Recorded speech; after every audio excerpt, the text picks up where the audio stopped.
Hello students, तो कैसे हैं आप सभी। आज की वीडियो हम डिस्कस करने वाले हैं हिंदी भाषा और साहित्य ए का प्रीवियस ईयर क्वेश्चन पेपर, जिसमें पूरा पेपर पैटर्न समझेंगे। क्वेश्चंस कैसे पूछे जाते हैं, डायरेक्ट आता है, इनडायरेक्ट आता है, स्टोरी में पूछे जाते हैं, ये सारी चीज़ें आपको वीडियो में पता चलने वाली है।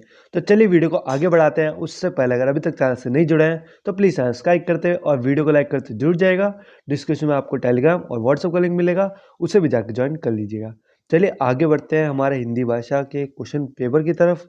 जैसा कि आप सब देख ही सकते हैं, ये हमारा फर्स्ट सेमेस्टर का है। ये सेकंड थर्ड सेमेस्टर में भी हो सकता है। 3 घंटे का पेपर रहेगा और 90 मार्क्स का हमारा पूरा पेपर रहने वाला है और 3 घंटे का समय। बाकी ये मेन देख लीजिए। आते हैं फर्स्ट क्वेश्चन पे, जो कि हमें दे रखा होगा, निम्नलिखित की सप्रसंग व्याख्या कीजिए। इस टाइप से आपको दे रखा होगा पहला ही क्वेश्चन, जिसमें आपको व्याख्या करनी होगी, जो कि 8 मतलब पूरे चॉइस नंबर की रहने वाली है। इसमें आपको सबसे ज़्यादा ध्यान देना है। अब कैसे पूछा जाएगा क्वेश्चन, ऐसे कछु अनुभव कहत न आवे, साहिब मिले तो को बिलगावे टे। मतलब जो इस लैंग्वेज में दे रखा है, इसको आपको व्याख्या करके सही लैंग्वेज में लिखना होगा। या फिर चॉइस में आप ये कर सकते हैं, साजी चुतरंग सैन ऊंग में उमंग धारी, सर्जा शिवाजी जंग जीतन चलत है।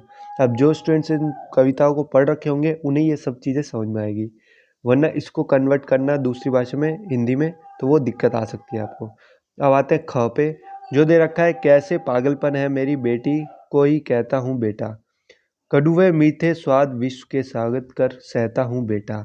इस टाइप से आएंगे। इसी को चॉइस में दे रखा है, हिमरादी तुंग संग से प्रभुत शुद्ध भारती, स्वयं प्रभा सबुजन स्वतंत्र पुकारती। तो ये रहा हमारा क पार्ट। ख पार्ट भी 8 नंबर का। अब आते हैं ग पार्ट पे। ये भी हमारा पूरा 8 नंबर का रहेगा। मतलब एक क्वेश्चन को 3 पार्ट में डिवाइड कर रखा है। अच्छी बात है, छोटे छोटे पार्ट हो गए, आपको कम लिखना पड़ेगा। मेरी भव वादा हरो राधा नागरी सोए, जा तन की जाई पर श्याम हरित दूती होए। इसका आ गया। इसी में चॉइस में दे रखा है, अमल धवल गिरी के शिखरों पर बादल को गिरते देखा है। यह आ गया आपका फर्स्ट क्वेश्चन। यहाँ पे खत्म होता है। तीनों में चॉइस के चॉइस दे रखी थी। हिंदी भाषा की विकास यात्रा का विस्तार पूर्ण प्रकाश डालिए, 12 नंबर का। राजभाषा और राष्ट्रभाषा का अंतर स्पष्ट कीजिए, ये चॉइस में दे रखा है सेकंड क्वेश्चन पे। पूरे 12-12 नंबर के क्वेश्चन है। रीतिकालीन कविता की सामान्य प्रवृत्तियां का परिचय कीजिए, 12 नंबर का क्वेश्चन चॉइस में दे रखा है। भारतेंदु युगीन कविता की विशेषता बताइए। अब आते हैं फोर्थ क्वेश्चन पे, बिहारी की कविता में श्रृंगार और भक्ति दोनों का सुंदर समन्वय है, पाठ्यक्रम आधारित दोहों के आधार पर स्पष्ट कीजिए, 12 नंबर क्वेश्चन। भूषण का साहित्यिक परिचय दीजिए। पांचवा क्वेश्चन, जयशंकर प्रसाद के गीतों में देशभक्ति प्रमुख भाव है, हिमाद्री तुंग श्रृंग से के आधार पर तर्क सहित उत्तर दीजिए। यह आपको एक लाइन उठा के दे दिया, उसमें आपको पूरा तर्क सहित उत्तर देना है। पूरा 12 नंबर का दे रखा है। नागार्जुन कृत बादल को गिरते देखा है, कविता का सार अपने शब्दों में लिखिए। क्वेश्चन नंबर 6, जो आपको एक टाइप का किन्हीं 3 मतलब शॉर्ट नोट टाइप है। निम्नलिखित में किन्हीं 3 पर टिप्पणी कीजिए। 6-6 नंबर के है तीनों क्वेश्चन।